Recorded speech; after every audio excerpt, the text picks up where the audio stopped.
حضرت امام علی علیہ السلام کی 40 احادیث۔ جس نے اپنے آپ کو پہچانا اس نے اپنے پالنے والے کو پہچانا۔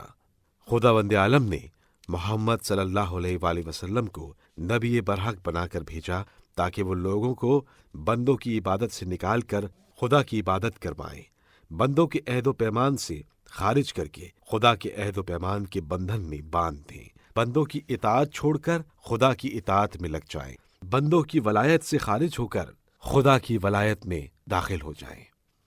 جو شخص بھی قرآن کے ساتھ نشست و برخواست رکھے گا، اس کے پاس سے جب بھی اٹھے گا اس کو کچھ چیزوں میں اضافہ حاصل ہوگا اور کچھ چیزوں میں کمی ہوگی، ہدایت میں اضافہ ہوگا اور جہالت و اندھے پن میں کمی ہوگی۔ اس بات سے آگاہ ہو جاؤ کہ قرآن حاصل کرنے کے بعد کوئی شخص فقر کا شکار نہ ہوگا اور قرآن کے بغیر کسی کو کوئی دولت و بے نیازی حاصل نہ ہوگی۔ مومن بہت زیادہ سچ بولنے والا اور بہت زیادہ بھلائی کرنے والا ہوتا ہے۔ سچا شخص نجات اور عظمت اور جھوٹا شخص ہلاکت اور ذلت کے دہانے پر ہوتا ہے۔ ایمان کی علامت یہ ہے کہ تم سچ کو جھوٹ پر ترجیح دو، چاہے وہ تمہارے لیے سود مند ہی کیوں نہ ہو۔ جو سچائی کو اختیار کرتا ہے اس کے امور زندگی ہلکے ہو جاتے ہیں۔ دین خدا کو لوگوں سے نہیں پہچاننا چاہیے بلکہ حق کی صلاحیتوں سے پہچاننا چاہیے۔ حق کو پہچانو، اس کے بعد صاحب حق کو پہچان ہی لوگے۔ امر بالمعروف اور نہی عن المنکر موت کو جلدی قریب آنے نہیں دیتے اور روزی میں کمی نہیں ہونے دیتے، بلکہ ثواب کو 2 گنا کرتے ہیں اور اجر کو عظیم کرتے ہیں، اور ان دونوں میں افضل ظالم حاکم کے سامنے انصاف کی بات کہنا ہے۔ اچھا برتاؤ جس کی اصلاح نہ کر سکے، اچھی جزا اس کی اصلاح کر سکتی ہے۔ سچا ہونا اور جھوٹ سے پرہیز کرنا سب سے اچھی صفت اور بہترین ادب ہے۔ فتنوں کی پیدائش کا آغاز خواہشات نفس کی پیروی اور ایسے اختراعی احکام ہوتے ہیں جن میں قرآن کی مخالفت ہوتی ہے۔ تمہاری نظر میں بدکار و نیکوکار ہرگز برابر نہیں ہونا چاہیے، کیونکہ اس صورت میں نیک لوگوں کو نیک کاموں سے بے رغبتی پیدا ہوگی اور بدکاروں کو برے کاموں کا شوق پیدا ہوگا۔ جو احکام کو دریافت کیے بغیر تجارت کرے گا وہ کبھی نہ کبھی سود میں ضرور مبتلا ہوگا۔ لوگوں کے ساتھ معاشرت کرنے میں اپنے کو میزان قرار دو، لہذا جو اپنے لیے پسند کرو دوسروں کے لیے بھی پسند کرو۔ دوسروں پر اسی طرح احسان کرو جس طرح تم چاہتے ہو کہ تم پر احسان کیا جائے۔ اس بات کو نہ کہو جس کے بارے میں تم یہ نہ پسند کرو کہ تمہارے بارے میں کہی جائے۔ تیرے 3 دوست ہیں اور 3 ہی دشمن ہیں۔ دوست تو یہ ہیں، تیرا دوست، تیرے دوست کا دوست اور تیرے دشمن کا دشمن، اور تیرے دشمن یہ ہیں، تیرا دشمن، تیرے دوست کا دشمن اور تیرے دشمن کا دوست۔ یہ نہ دیکھو کس نے کہا ہے، یہ دیکھو کیا کہا ہے۔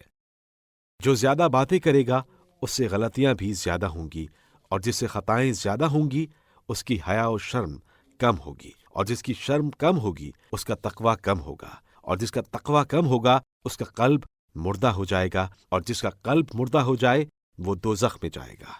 جو چھوٹے مصائب کو بھی بڑا خیال کرے گا خدا اسے بڑے مصائب میں مبتلا کر دے گا۔ لوگوں کے ساتھ اچھے اخلاق سے پیش آنا ان کے شر سے بچنے کا بہترین ذریعہ ہے۔ قرآن کریم کے سلسلے میں اللہ کو نظر میں رکھو، کہیں ایسا نہ ہو کہ دوسرے لوگ اس پر عمل کرنے میں تم سے آگے نکل جائیں۔ ان لوگوں میں سے نہ ہو جاؤ جو بلا عمل کے آخرت کی امید رکھتے ہیں اور اپنی طولانی تمناؤں کی وجہ سے توبہ کو ٹالتے رہتے ہیں۔ تمہاری آبرو جامد ہے، مگر سوال کرنا اس کو قطرہ قطرہ کر کے بہا دیتا ہے۔ اب یہ دیکھنا تمہارا کام ہے کہ کس کے سامنے آبرو ریزی کرتے ہو۔ مجھ سے مومن کے علاوہ کوئی محبت نہیں کرے گا اور منافق کے علاوہ کوئی بغض و دشمنی نہیں کرے گا۔ اس فرزند آدم کے لیے فخر کرنے کی کیا تک ہے جس کی ابتدا نطفہ ہو اور انتہا مردار۔ لوگوں کو تقوی سے زیادہ کسی چیز کی تاکید نہیں کی گئی، اس لیے کہ یہ ہم اہل بیت کی وصیت ہے۔ انسان کو ایمان کا مزہ اس وقت تک نہیں ملتا جب تک وہ جھوٹ ترک نہ کر دے، حقیقی طور سے بھی اور مزاح کے طور سے بھی۔ میں تم کو 5 ایسی چیزوں کی وصیت کرتا ہوں کہ اگر ان کے لیے تم کو سفر کرنا پڑے تو سفر کرو۔ تم میں سے کوئی اپنے رب کے علاوہ کسی اور سے کوئی رجا نہ رکھے۔ تم میں سے کوئی اپنے گناہوں کے علاوہ اور کسی سے نہ ڈرے۔ تم میں سے اگر کسی سے کوئی سوال کیا جائے اور وہ نہ جانتا ہو تو میں نہیں جانتا کہنے سے ہرگز نہ شرمائے۔ تم میں سے کوئی بھی اگر کسی چیز کو نہیں جانتا تو اس کے سیکھنے سے نہ شرمائے۔ تمہارے لیے صبر ضروری ہے، اس لیے کہ صبر کا ایمان سے وہی رشتہ ہے جو سر کا جسم سے ہے۔ جس جسم کے ساتھ سر نہ ہو اس کا کوئی فائدہ نہیں ہے، اسی طرح اس ایمان کا کوئی فائدہ نہیں ہے جس کے ساتھ صبر نہ ہو۔ غیرت مند آدمی کبھی زنا نہیں کرتا۔ ہر شخص کی قدر و قیمت ان نیکیوں سے وابستہ ہوتی ہیں جن کو وہ انجام دیتا ہے۔ آگاہ ہو جاؤ، وہ علم کہ جس میں فہم نہ ہو اس میں کوئی فائدہ نہیں ہے۔ جان لو کہ تلاوت بغیر تدبر کے فائدہ مند نہیں ہے۔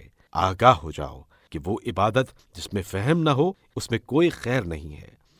وہ شخص جو جہاد کرے اور جام شہادت نوش کرے اس شخص سے بلند مقام نہیں رکھتا جو گناہ پر قدرت رکھتا ہو لیکن اپنے دامن کو گناہ سے آلودہ نہ کرے۔